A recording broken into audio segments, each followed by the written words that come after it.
আগামী ১ June West Indies এবং যুক্তরাষ্ট্রের মাটিতে বসছে নবম টি-20 বিশ্বকাপের আসর। তবে বিসিবি সভাপতি মনে করছেন চ্যাম্পিয়ন নয়, সেমিফাইনালে যাওয়াই মূল লক্ষ্য হওয়া উচিত দলটির।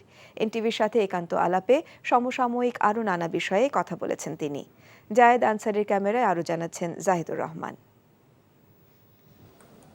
সাফারে পক্ষাঘাতগ্রস্তদের পুনর্বাসন কেন্দ্র সিআরপিতে প্রতিবন্ধী ব্যক্তিদের একীভূত ক্রীড়া ও প্রশিক্ষণ কার্যক্রম পরিদর্শনে যান তিনবারের মতো বিসিবির দায়িত্বে থাকা যুব ক্রীড়ামন্ত্রী নাজমুল হাসান পাপন। সেখানে এনটিভির সাথে একান্ত আলাপচারিতায় উঠে আসে বিশ্বকাপে বাংলাদেশ দলের সম্ভাবনার কথা। এখন পর্যন্ত ওয়ার্ল্ড কাপ এক্সপিরিয়েন্স খুবই খারাপ। কোয়ার্টার ফাইনাল পর্যন্ত আমরা হাইয়েস্ট গিয়েছিলাম।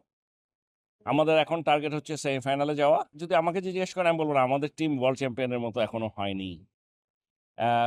ডেফিনেটলি, কারণ আমাদের যেই ফ্যাসিলিটিসগুলো দেওয়া দরকার আমরা সেই ফ্যাসিলিটিসগুলো দেই না। ওয়েস্ট ইন্ডিজ ও শ্রীলঙ্কার উদাহরণ দিয়ে একে একে খেলোয়াড়দের মাঠ ছেড়ে যাওয়ায় সৃষ্ট শূন্যতা যে ভোগাচ্ছে সেটাও স্মরণ করিয়ে দেন তিনি।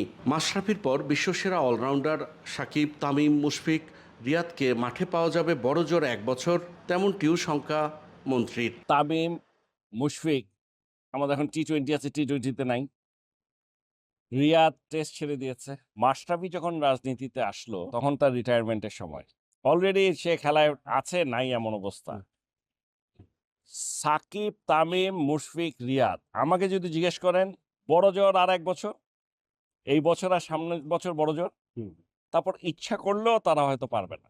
বাংলাদেশ টি-20 বিশ্বকাপের আগে একটি দ্বিপক্ষীয় সিরিজ খেলবে স্বাগতিক যুক্তরাষ্ট্রের বিপক্ষে।